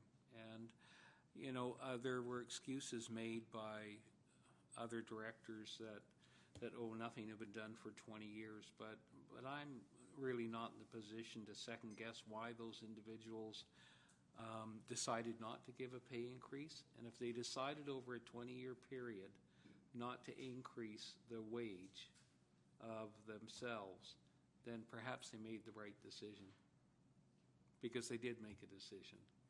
And you know, to turn back the clock and say, well, they made the wrong decision, you know, I think is totally inappropriate, because they were duly elected. And some of those people that are around that table right now were there 3 years ago, were there 5 years ago, were there 10 years ago. And I didn't hear them advocating a pay increase then. And I just think that it has to do, personally, with the election cycle, that, you might as well get this kind of dirty work done. And some people view it, the public views as elected officials giving themselves pay increase is a bit dirty. And it's not fair to the public. So it passed. But, you know, I just think, you know, if you're going to do it, I think that you should, you know, do it in moderation, and you don't need to hire a consultant to do it. And that's what happened. I voted against that too when they decided to hire a consultant a few months ago. So anyway, that's my report. Thank you. It was almost 100%. I think the directors is 8,600, and it went to 17,000. And then the alternates, it increased to 100. And then if you're, I can't remember all of it, if you're chair of a select committee, there's something, the director's salary, the chair of the CRD's salary went up. Different other commissions and all that, there's added pieces. And so the other piece I understand that's in the works now is, if a director doesn't attend, do they get their salary adjusted for not attending those meetings? And how does that work out? So that piece is being sorted out. Now, I've always sort of taken a team approach to the CRD. In the beginning, we received a sheet that said, what committees would you like to be on? And you put them in order of priority. So that's what I did. I'm like, 1, 2, 3 here. And, this, you know, maybe on this, there's one, there's a First Nation task force, there's the TTAC, the Treaty Table Advisory Committee. There was one on the Trans Mountain Pipeline, the CRD's intervenor status, so it was about being part of that working group in amongst parks, environment, transportation, and we ended up on all of them. And I didn't quite expect that to happen, so I'm kind of glad that I just didn't fill in everything. So, I mean, it was, well, that's good. But then this is where, working with Councillor Casper, he goes to the parks because he's already there, because he sits on the Regional Water Commission, and the meetings are one after another. So that's where it's just convenience. He's already there. He'll attend parks. And then most of the board meetings I'll attend. I was away, Councillor Casper goes. But we always talk about the committee work before and after. I'm the vice chair of the Environmental Services Committee, and so attend those. There was, at one point, to be included on the AVICC, there was a special committee formed, and as the chair initially couldn't attend, so then I ended up on it as vice chair, but these are meetings that would be held every Friday, once a month in Nanaimo, plus ongoing teleconferences, so I've backed off of that because of the time commitment and shifted that back to the chair, which would more appropriate because it's dealing with more issues that are more core-based, like sewage and the like, than what we have here. So, yeah, it was kind of interesting, but that's where we sort of cover this off. So that's why, in fairness, like if I'm not going, then there should be some sort of an allocation, if I'm not there. Now, there is still ongoing meetings, correspondence, emails. I get a lot in terms of CRD pieces that are outside the mayor's piece. So we'll just see how that all funnels out. But yeah, it did pass, I guess, 19 to 5. Yeah. In fact, if I could just add to what you had mentioned, I did support it going back to staff on the issue of where if a director does not attend, then that amount is deducted from their salary. So that, in fairness, and our mayor agreed to that process too. So. Okay.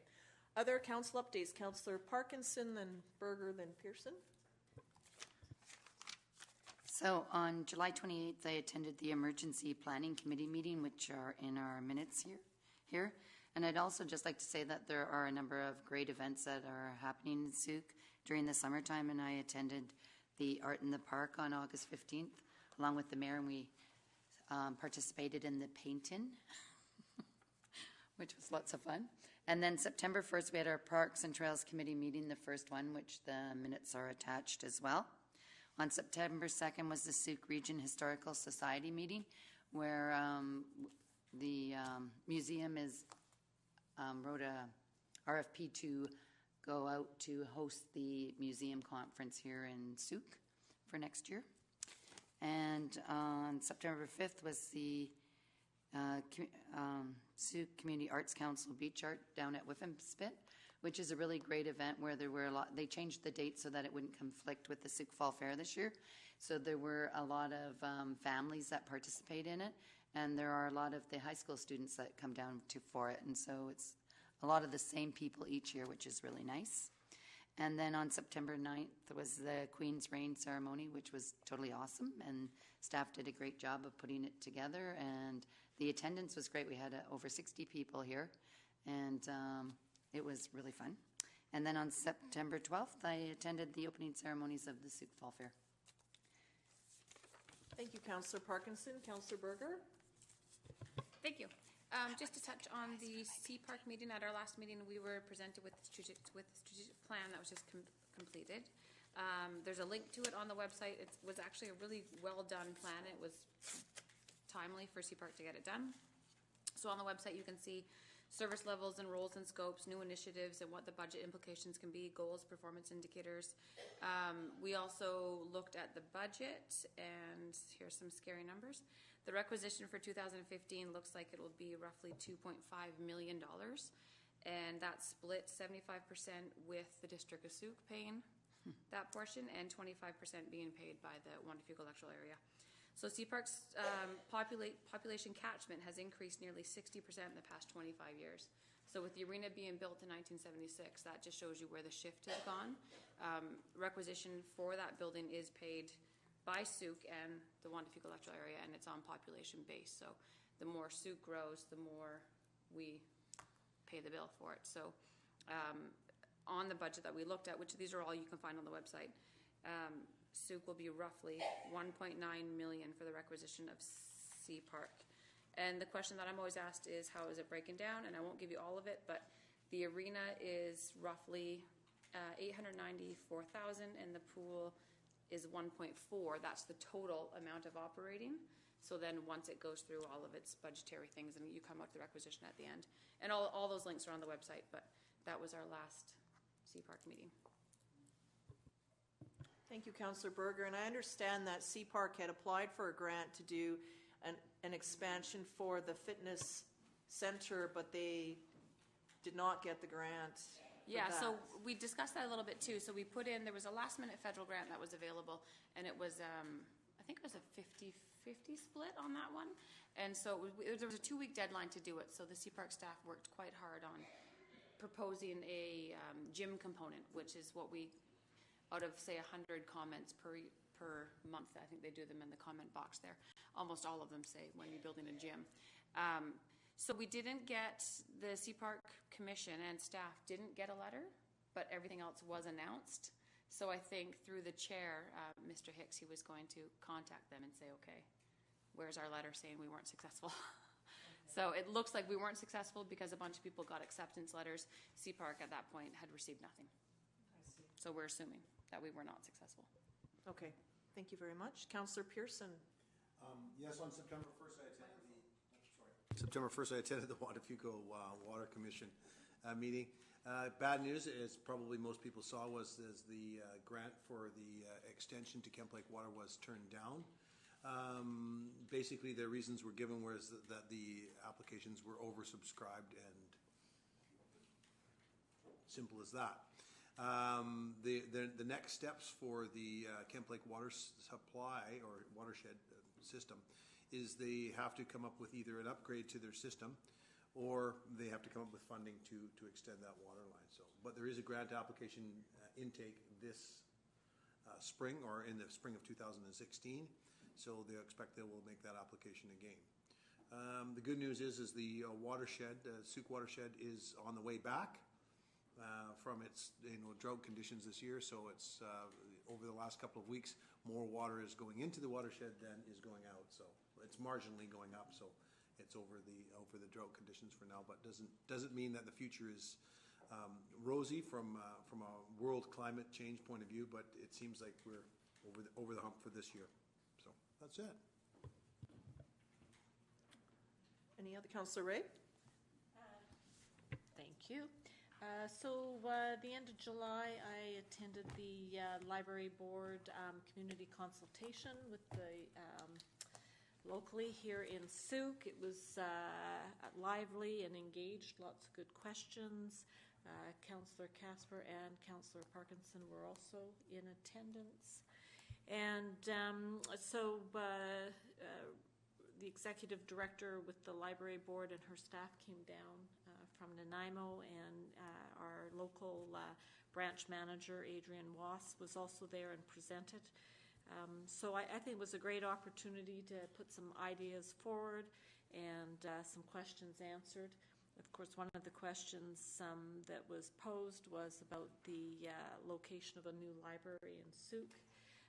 The request for an expression of interest, I believe that's what it was, went out and closed, and that matter is back before the board. We meet this Saturday in Nanaimo because none of the applications met the requirements for space, square footage. So, and Councillor Pearson and I have continued to meet with the Horseshoe Club, so that's still moving forward. And CREST is a meeting I attend on Wednesday this week, so that one's just quarterly. So, yeah. Councillor Logans? Not too much to report. A lot of my meetings are coming up, but just wanted to say that the Sooke Fine Arts Show this year was wonderful. The Youth Night and the Kids Night were great with lots of talented performers at that, so it was nice to see. And also wanted to thank the Sooke Youth Council, who did a lot of beach cleanup this summer. They cleaned up Whiff and Spit, Ella Beach, and Muir Creek with help from the District of Sooke using our picker-uppers. Just a reminder as well, we had the presentation earlier today, but there is the Age-Friendly Committee and Air Manor working together to do the senior celebration at Air Manor, and that's on Thursday, October 1st from 2 to 4 at Air Manor. And I'm excited for UBCM because it will be my first one, so that'll be good. Thanks. Excellent, thank you.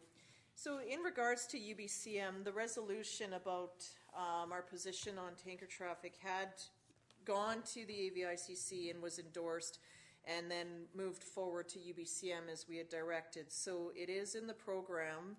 It's the UBCM Resolution Committee has come back with a recommendation to endorse it. So often what happens is anything that is endorsed often moves forward in a block unless it gets pulled out. And typically that's what happens, and a lot of time is spent debating why to pull things out. So in the event that it's pulled out and it stands on its own, often there is sort of an expectation that the sponsoring organization speaks to it, and you're always given the first opportunity at the microphone. Now, I'm not attending UBCM, but 4 of you are. So Bev's not going? Okay, so for the 3 of you, if you can sit near a yes microphone and maybe have something prepared to speak to the assembly, and it doesn't have to be long. You're given a very short time period, but you could speak to the history, our plebiscite, and where this has moved forward, some of the feedback, whatever you like. But if it just stays within the group, then usually people are just, we need to move on to the ones and allow, because there's always such a crunch at the end where, it's this big rush to get through 50 to 100 outstanding resolutions, and I know the executive has been trying to work on that so that things don't just get jammed through at the last minute, because there are a lot of important pieces in here. So I just thought I'd let you know that, just to be prepared, because then we get to a whole bunch of other ones. We've seen also in the past there was a group that came forward about the warning labels on the gas pumps. That's in here with no recommendation. There's things on the Blue Dot movement as well. So there's going to be a lot of debate, and sometimes you get hung up in the whole process, so the chair is challenged and it goes on. It's an interesting thing to observe. So just enjoy that piece, and then look forward just to hearing how the outcome goes. It is electronic now, so the voting procedures go so much faster than the standing, holding, counting, locking doors, barring doors type of thing. It does move, and it's interesting to see, because then right away the results go up on the screen. So just be curious to know, and I think our community would like to know that as well. Like, we've done our part now in terms of moving forward with this resolution and what actually comes forward. So that's one piece. Well, I think Ebony should speak. Ebony could speak. You would be excellent. I was going to say, before anyone else said anything, fine, I'll do it. Excellent. I knew that would happen. Yeah, so then, just have something prepared. Sit near a yes mic and get up. You have to get up there, but it's pretty exciting. UBCM is always an excellent time to network, to meet with other communities, any sort of issues that we've talked about, or things that are coming, whether it's servicing agreements, mosaics, Chamber of Commerce, any of these sorts of things. It's a good opportunity to see what's happening. There'll be a forum that you'll likely go to. It's the mid-sized community forum, so you'll be sitting in similar population groups, and it's a good time to share what's going on. Other committees or councils have their priorities in order, and you can sort of compare and see where everyone's at. So it's a very exciting time. I wish you all an excellent conference. We did put in a request to meet with Minister Todd Stone to talk about Highway 14, and we received a note that he's oversubscribed, and we do not have a meeting with him at UBCM. So there's good and bad to that. In some ways, I feel that we're very close to the legislature, whereas other communities, they're traveling greater distance than us that are trying to get in with the minister. So I appreciate that due to our proximity to the legislature. So I would like to request that if he comes out to Souk for the official roundabout grand opening, that we schedule a meeting with him at that time. If he is unable to attend, then I want a meeting with him at the legislature whenever they go back into session. I would like to have that. The advantage is that we have more time, because UBCM is 15 minutes. And after you go through all the introductions and the conclusion, you're basically out the door, and there's a long lineup of other people. You can also, if you know what he looks like, corner him at the provincial government reception, because that's always a good time to catch somebody as well, but you got to get in there. So I would like us to continue on. I have sent meeting requests to both him and MLA McRae. He was the one that was out here for our shovel ceremony, and I'm still waiting for a response. So we'll just continue on that way. Tour de Rock Day, we've proclaimed. As you know, the riders are coming in on September the 30th. I will be at CRD meetings that day, so Councillor Parkinson, as acting mayor, will be meeting the riders at John Muir Elementary School. I think at 2 o'clock is when they'll show up. In the summertime, we endorse the Royal Road study of the tourism group. Students have since come in and have met with myself and Mr. Howie and some staff members, our planning staff, as sort of a note of introduction. They all have a strong tourism background. Many have run Pan Pacific hotels in other countries. There was someone who was with WestJet in the past.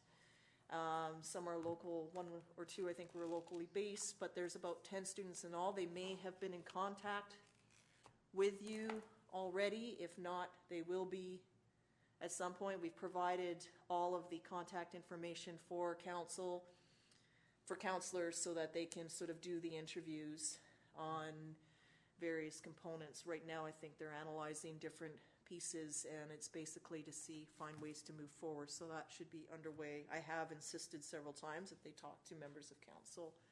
Councillor Ray? Just a quick question. Will they be initiating contact by email or? Likely email. Okay, thank you. Yeah, and so I responded back to a few today. They're breaking down into smaller groups. They may be in Tofino right now because they're looking at Tofino, what worked, what didn't work. One of Tofino's challenges is parking, and so parking is one piece that the facilitators want to see get picked up here locally. How can we, when you try to bring more people in, because it's a problem that Cowichan apparently is facing, is people drive there, there's nowhere to park, they continue on their way, and they're not really staying in and spending time within the community. So it's to learn good and what worked and what didn't work here and there. And then there is a time limit, and then they will be coming forward and presenting to council. Also looking at the story of Sooke, the history of Sooke, the authenticity that we have here, and so it's a pretty dynamic group. There's a few pieces of miscellaneous correspondence. I think some of you may have received this, but I'm not able to attend this. It's this Thursday, the 17th at 7 p.m. at Camosun. It's Rethinking Amalgamation, Cautionary Thoughts About Amalgamation in the CRD. A speaker named Dr. Robert Bish and Johnny Carlin. It's sponsored by the Humanities Department. Is anyone interested in attending? If you are, please see me and you may have my invitation. Okay, you all got one? Okay. Also, the Victoria Hospital Foundation is having a reception on Saturday, November the 21st at the Fairmont. It's basically saying there's a gala evening. Tickets are $275. So if you're interested in attending that, I have the Visions piece. It is their 25th anniversary, so if you're interested in that, that's another option there. Councillor Casper, thank you for attending the CRD and for taking care of that piece. And in terms of the Primary Health Committee, this was a committee formed by Mayor Milne that I've carried on with. It's the Primary Health Working Services Group. And we've been meeting monthly. There's been extensive work done into the X-ray component in Sooke. How can we get more X-ray services? Some master's students from UVic did a very in-depth study into it, and it's now moved to a consultant, and it's going up through Partners for Better Health. It'll come back to council in the form of a public document. So I've asked for sort of a fact sheet on it, as well as the background report that's been done. It's a very frustrating exercise because basically it's a privately held service within a public health domain. So when you look at the finance piece, it seems like, okay, there's no business case to improve the existing facility. It's the only one here that's probably analog, which is why it's not relied on, it's not used, it's 2 hours, 2 days a week, it doesn't work for people. And so how do you get another X-ray component here? But then when they look at issuing these licenses, it's viewed that, well, the other services are only 29 kilometers away, so you guys have enough services here. You have St. Anthony's, you have Vic General, and you have the one here. You don't need anything else. They don't take into account the other pieces. So I'm not giving up on this, but it's just a very complicated issue. So I've been speaking with our MLA about it. There is a moratorium on ultrasound. I thought there was one on X-ray. There isn't. There is one on ultrasound equipment, which is more expensive. And then even that has the longest wait lines, so people go into CT stands. But then we found out that by doing that, people are exposed to more radiation through CT than they are through ultrasound. Ultrasound is more preferable, but due to long wait lists, so it's quite interesting. So it's been sort of a long process, but there's been very in-depth discussion on this from all different angles, are looking at our growth population and the like. So it's quite interesting. I'm trying not to get discouraged by it, but keep plugging along. The group itself is going to be forming priorities into what sort of the next pieces are, and also looking at a form of health, like a health summit. She did this 10 years ago and sort of outlined what their outlook for the next 10 years, but that was 2006, so it's timely now to sort of restart this with new demographic information and going forward. So that's quite exciting. So I look forward to that. Like, I've learned that there's no prenatal care available in Sooke. So women that are vulnerable or in need of services, no, Victoria's close by and you can go there. Some women in Sooke don't go in and see their doctor, vulnerable women, till they're 7 or 8 months along in a pregnancy. So when you think of nutrition, outreach, care, all of those pieces, and they figured, well, you're close, it's the challenge we have, well, you're close to the core and they can go there. Well, they just made it to the doctor. So it's, with a growing population, it doesn't seem right to me. So anyway, we'll have more on that. The summer was quite busy and interesting. I did have the opportunity to participate in a forum with a UVic leadership class on women in politics, along with other female politicians, so that was a very unique dialogue. And I also had an interview on Shaw TV, which wasn't my best moment. It kind of caught me by surprise, actually, and I kind of hope a lot of people didn't see it. I'm gonna go watch it now. No, don't watch it. People were kind to me, those that saw it, I think. It was called like CRD in context, and I was prepared more in a sense of Sooke's role within the CRD, Sooke at the CRD board, like policy or things that are decisions made at the CRD table and how that impacts Sooke. So that's how I prepared for this.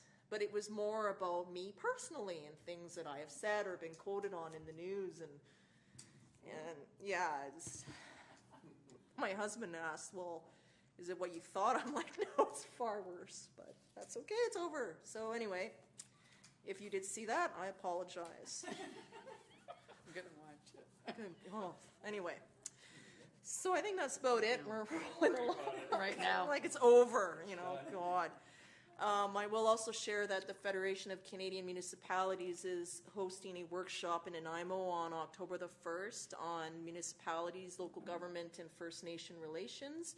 And so Councillor Parkinson and I are going to be attending that.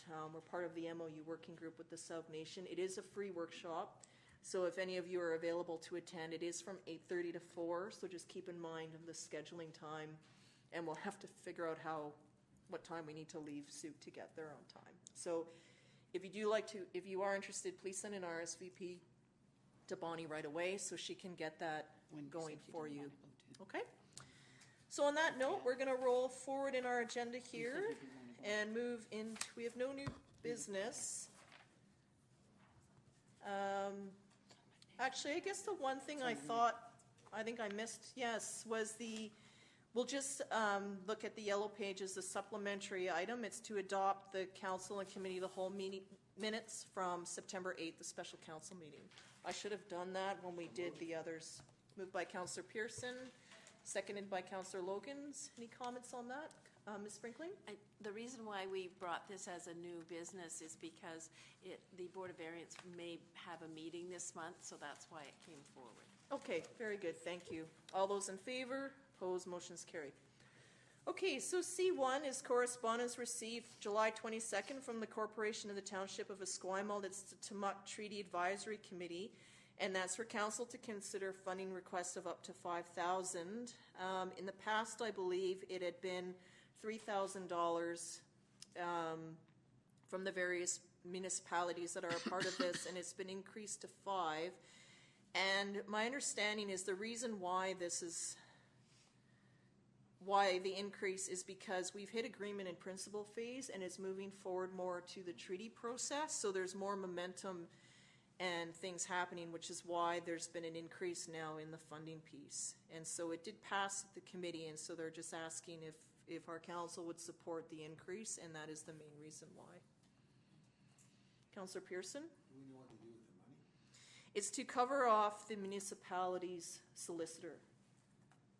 And so we're all a part of the Tumut Treaty, and that's where the various municipalities that are a part of that, and it's to cover off our consulting piece, who then goes and negotiates on behalf of the municipalities. And he's come out to council, I think, once every year, or sort of as requested, to update us as needed. In April, before AVICC, the AIP ceremony occurred. Yes? I just Microphone. noticed that, and this is the... You just have to turn on your microphone, sorry. I just noticed that it says the member municipalities include Colwood, the Esquimalt, Highlands, Metchosin, North Saanich District of Saanich, District of Sauk, Town of View Royal, City of Victoria, Capital Regional District. I notice there's things like missing, like Langford. Because they do their own. They don't have, Langford and Oak Bay don't have treaty any- lands. Don't have any treaty lands? No, Okay. so it's only those that are impacted. Councillor Casper? So did Langford opt out of the process from before, because they were actually involved in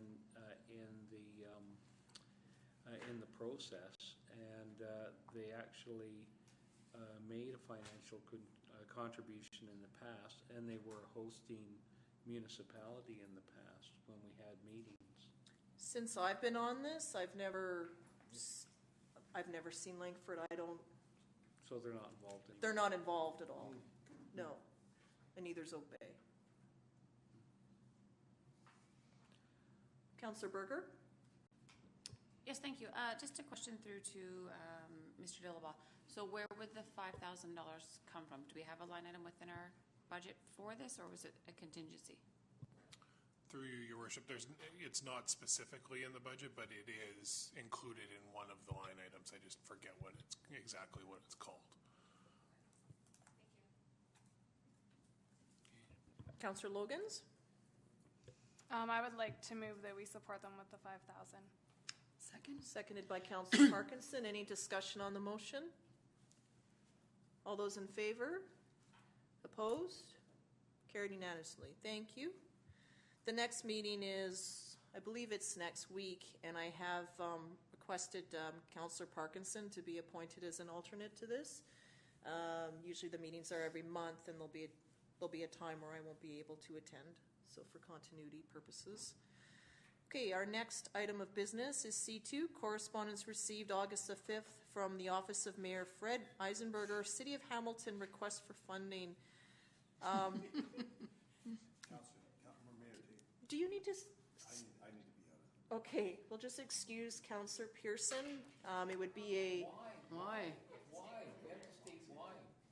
Well, no. Because the guy that we're fighting against here pays my wages. So. Okay, this would be a pecuniary conflict. I'm just going to move receipt. Okay. Move receipt. Any discussion on receiving and filing? All those in favor? Motion's carried unanimously. We'll bring back Councillor Pearson. Thank you. That's funny.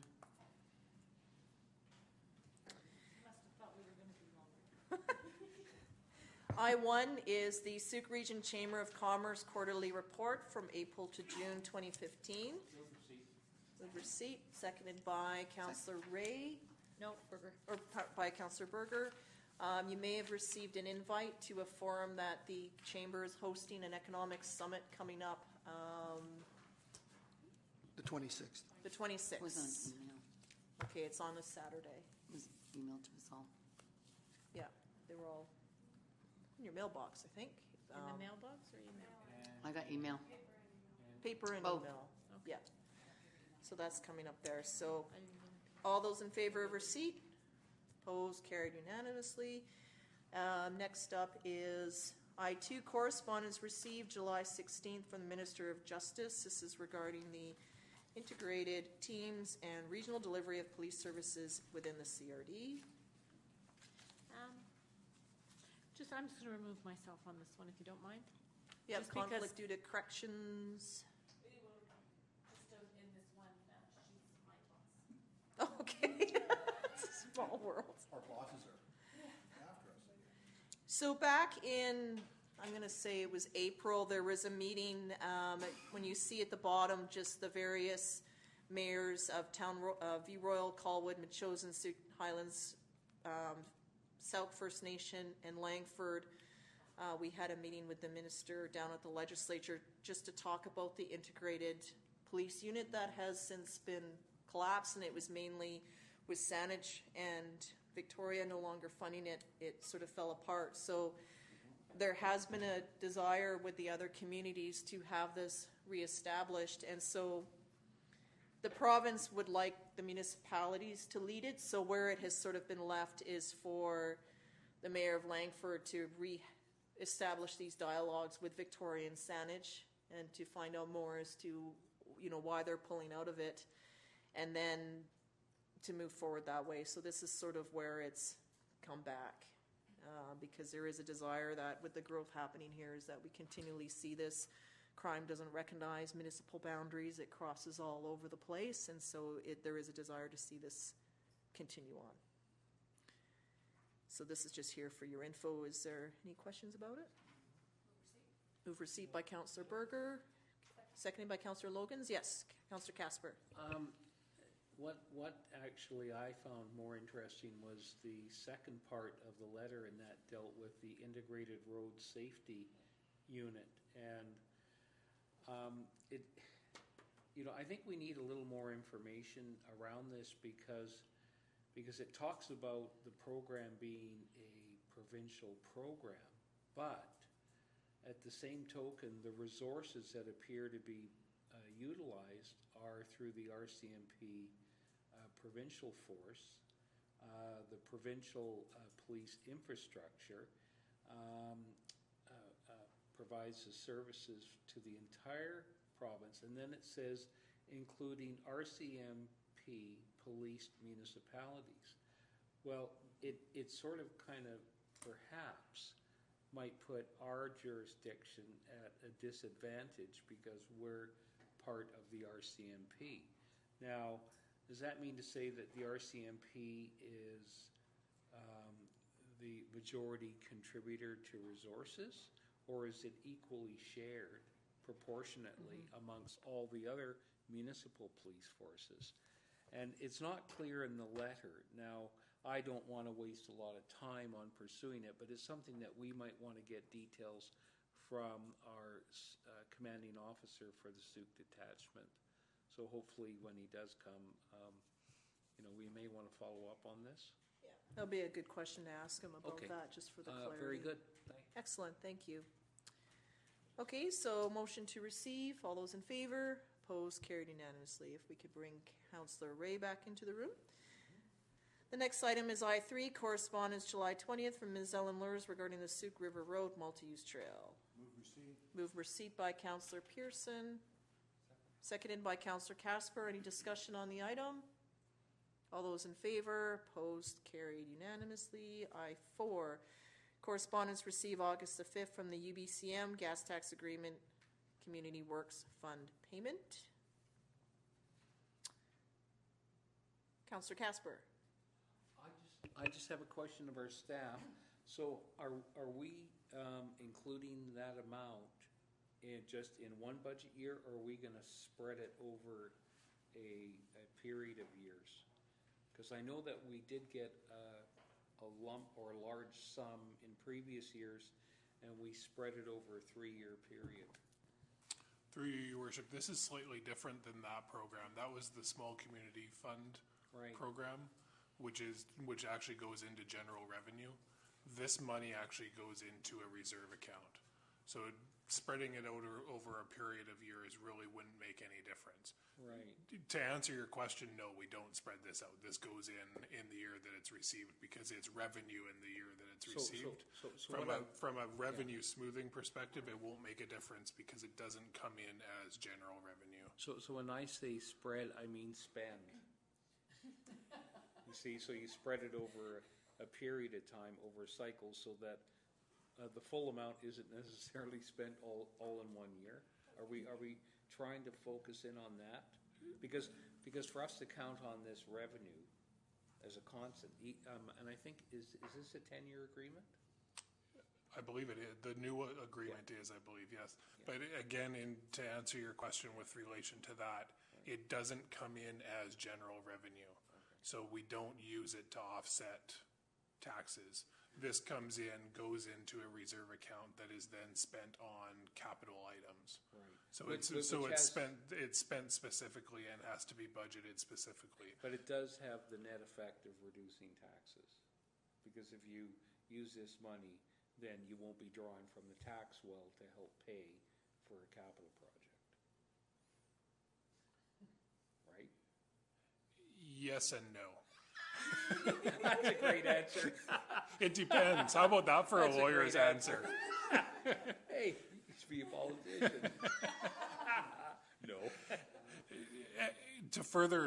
To elaborate on that, it does in that you're correct. If we didn't get this money and we needed to do a project, we would have to get that funding from somewhere else. Okay. So from that perspective, it goes into the pot and we are able to use that money. The other option would most likely be taxes. So by getting this money, we don't have to raise taxes for a project. Where I say no, it really doesn't, and where it's different than the other funding that we get from the province. Yes. This comes from the federal government, but is that it doesn't come in, as I say, it doesn't come into our general revenue, so it's not used for operations. Because that's where the revenue smoothing comes into effect. So that's why why my answer was what it was. Okay. Councillor Pearson? Paul. Microphone. Paul, I'm curious. Sorry, I just turned you off again. Sorry. I'm curious, like, why the interest payment? Like, what is, like the minor adjustment from them in the interest payment? What's that? Like, do they have a schedule, and if they're late on the schedule, or what? Like, I don't understand that. Through your worship, I'm not 100% sure, but my guess is that like the federal government pays UBCM the money, and then UBCM then administers it to all of the municipalities. So my guess is that there must be a time delay in there somewhere, and that's where the interest gets included. So the UBCM is earning interest on this money, would be my guess. As I say, I don't know for sure. The positive is that we get it. Well, no, we're going to take any money. Like, I've never seen anything like this where they say, we're going to give you some money. Oh, and we gave it to you late, so we're going to give you some more money. That's what it feels like, right? So I don't know. It's kind of cool. And it goes into a fund, right? If we were making payments out of that fund, I could see the delay causing us money or costing us money. But in this case, if it's just going into a general revenue fund, I'm not sure that there's a penalty incurred, or is it just you're not allowed to keep the money? Well, UBCM, when it gets the money, right, invests it until they pay it out. Correct. And we get the interest. That's it. So there's no penalty to anybody. So I guess my question is now even more complicated than that, right? Unfortunately, is why would they not just transfer it directly to UBCM and the next day they transfer it to us? Or do they have to do some form of calculation? Or well, that's our guess, is it takes them some time to apply the formula as to which municipality is going to get what. Okay, thank you. Okay, if I could have a motion to receive the correspondence. Moved by Councillor Pearson, seconded by Councillor Logan. Is any further discussion? All those in favor? Opposed? Motion is carried. So you can thank the executive while you're there next week. Next up is I-5, correspondence from August the 6th, 2015 from the Sauk Region Chamber of Commerce regarding the multi-use Kirby Road Trail. Moved by Councillor Parkinson, seconded by Councillor Pearson. Discussion, Councillor Ray. Thank you. I just wanted to make a comment here that I had sent an email to the district staff suggesting that in the meantime that we get some signs up on Souk River Road and on the Goose identifying how to get to Souk. About a month and a half ago, I was out for a ride, and as we came down Souk River Road, people are in the middle of the road on their bikes, and they truly do not know where to go. So it was just a note to suggest that we get some signs at Kirby and I believe Miota on the Goose to just sort of signal that this way to Souk, and then when you get to Souk River Road that there's a sign saying Souk to the left. And I would also suggest that we consider just putting some signage on Souk River Road as you're approaching the Galloping Goose crossing. We have signage to say to the bicyclists, be aware. But there's quite an S-curve in that road, and it wouldn't hurt to just let vehicles, drivers know that there are 2 crossings for the Galloping Goose. So I just as a reminder that I know there's lots to do, but I just thought I'd take this opportunity with this coming forward, just to a friendly reminder for us to consider that. Okay. Mr. Howe, if you can add that to the list, please. Yes, Your Worship. And also, I just wanted to mention, while I was there, we have not yet heard back from the ALC on the use of the ALR property for the trail. But we've been in contact several times, but it's a question at their end of holiday time, and so we're hoping to have an answer within the week or so. Yeah. But this is more not in line with the trail piece. It's just to okay. Maybe Councillor Casper, I think there's some discussion on the Goose at the parks. Maybe if you could also maybe plant some information, because I think with the Goose being CRD property, just to help that along perhaps this week, if there's an opportunity. I'm not speaking into my microphone now. If you could just raise it with some CRD park staff that we do need to have some signage. They might have something too that fits within their sign scheme to move it along also. And I'm glad you mentioned that. On the weekend when I attended the Fall Fair, I visited the Bear Aware booth, and we were talking about, the issues on the Galloping Goose Trail. And, I did say that I was attending the meeting, and I was going to actually speak to staff about seeing about posting signs or having signs posted when bears are seen, and maybe that organization could work with the Galloping Goose people just on the bear issue, because there have been a number of sightings, a huge number. Especially it's now. gone up. It's really gone up this year. Councillor Ray? Yes, I think they should be standard there all the time, because the bears do move up and down there. We ride, we see them regularly. So, and a sign for the cougars, because some people are not aware when they come from out of town, even from Victoria, that there's cougars on the Goose as well. Excellent. Okay. All those in favor of receipt? Opposed? Carried unanimously. Thank you. Next item is I-6, correspondence from August 12th, Green Committee's Committee, Climate Action Recognition Program for the 2014 reporting year. Moved by Councillor Berger, seconded by Councillor Parkinson. Any comments or questions? Did we get our sticker? It's supposed to go on a door. It's a logo. It's a logo. It said it's going to Goring. Your Worship, we did get the sticker. Okay. And is it going on our website too? Sorry. Is it going on our website? Yes. Okay, great. Yeah, it's something that we can use, so that's good. Okay. Any further discussion? All those in favor? Opposed? Carried. Thank you. Next item is from I-7, August 13th from MOTI regarding the New Building Canada Fund Small Communities Fund Phase 2 Grant Road Connector. Some disappointing news. Move receipt. Seconded. Yeah, we did not receive the funding for our section of the connector, so just going forward this year with budget deliberations and looking at our strategic priorities in terms of how we realign this. It's just something to be mindful of, but here it is in writing. Anyway, okay, all those in favor of receipt? Opposed? Carried. Thank you. I-8, correspondence August 26th from the AVICC regarding the update on the natural gas operating agreement.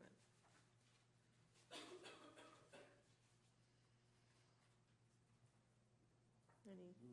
Move receipt by Councillor Pearson, seconded by Councillor Casper. Anything further? All those in favor? Opposed? Carried. And lastly, I-9 is the Councillor reader file for July and August 2015.